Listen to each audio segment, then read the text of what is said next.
December 6 na sa araw na to at follow-up check-up na naman kami sa Gumaka. 1 PM na nga pala sa mga oras na ito at napakaganda ng panahon dahil makulimlim at medyo umuulan pero okay lang kesa naman mainit. Hindi na nga namin inagahan ang pagpunta ngayon sa Gumaka dahil babaguhin lang naman ni Doc yung gamot ko. I mean babaguhin lang yung dosage pero same lang na brand. Prednisone pa din. Sa tuwing bumabiyahe nga pala ako at tuwing madadaanan ko itong part na to ay palagi ko talaga siyang tinitingnan dahil napakaganda sa pakiramdam kapag ka tinitingnan mo itong tanawin na ito. Kahit nga nung mga bata pa kami at tuwing dinadala kami ng papa namin sa Atimonan para magbakasyon ay talagang itong mga tanawing ito ang talagang inaabangan ko at talagang gigising pa ako sa biyahe.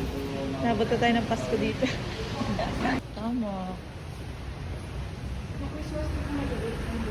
Nakakatuwa naman dito sa Rock Hospital at ang dami nilang display. Anong meron? At may pagtakbo pa. Hala, sige. Nakakatuwa naman, may mga display sila. Si Yuna?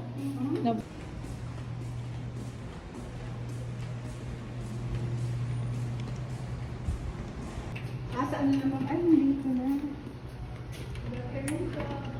Saan? Nagtimbang pa nga ako ay nakalimutan ko naman magtanggal ng sapatos. Kaya naman inulit ko ulit, hindi ko na lang nakuha ng video.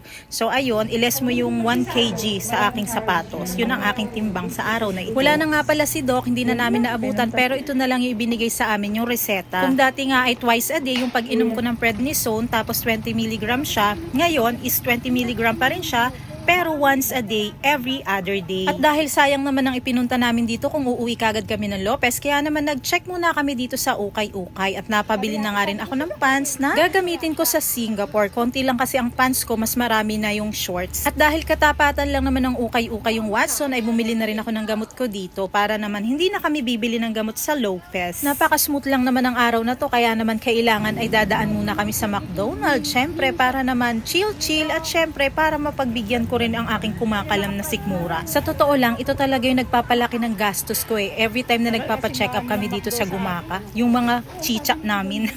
Pero syempre, para saan pa ba yung paghahanap buhay ko, yung pagkita ko ng pera kung titiisin ko naman yung mga bagay na gusto kong gawin, lalong-lalo na pagdating sa pagkain. Medyo nakakalungkot lang kasi sa araw na to hindi available yung McSpicy nila. Kaya naman chicken sandwich lang itong aking napili. Pero okay na rin, at least merong nakakain. At syempre, hindi naman mawawala ang takeout ko para kay Yuna. Ang burger and fries from Bumili na nga rin kami ng mga tinapay sa bakery na madadala sa amin at pagkatapos ay dumaan na ang bus, ay yanong sigaw nitong isa ay nabili pa ako ng pipino. At siya nga pala, andito na kami sa aming bayan sa Lopez, Quezon at hindi pa naman dito natatapos ang araw na ito dahil pumunta pa kami ng palengke dahil may order naman ako sa online na pipick upin namin dito. Dumaan na din kami sa isdaan at baka may magustuhan.